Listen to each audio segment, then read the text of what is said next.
The big day is here, Election Day in Shelby County and the Tennessee primary. Let's take a look at some of the races we are following tonight. There are a slew of them, but these are some of the closest ones. In the Shelby County general election, you will pick the next county mayor. It pits current Mayor Lee Harris for the Democrats and Memphis City Council member Worth Morgan for Republicans.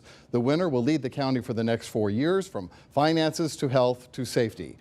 And the hottest race is easily the one for top prosecutor. Amy Wyrick is the current district attorney, and Democrat who's hoping to unseat her is U of M law professor Steve MULROY. The winner of this race won't have to run again until 2030. That's right, this is an 8-year term. With one of the longest ballots in Shelby County history, the Election Commission today cautioned that it would take longer than normal to get the final results, which is interesting because some would argue that is what's normal for the Election Commission around here. It doesn't help that the commission is using its slower, outdated voting machines for the last time before the new ones go online in the November elections. Let's start off with Brad Broders now. He's going to start our election coverage tonight. You are at a precinct in southeast Memphis. Brad, how was your day?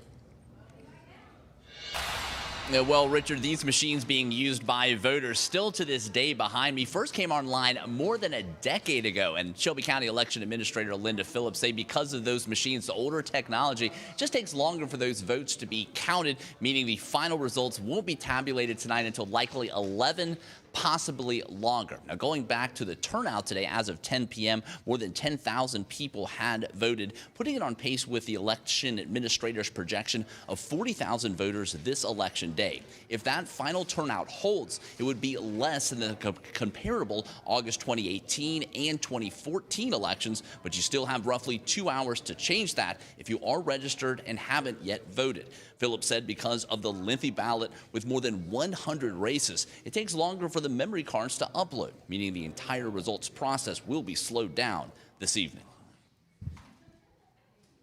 A normal election would take 2-3 minutes. These will probably take more than 4 to 5 minutes, and there's 1,400 of them.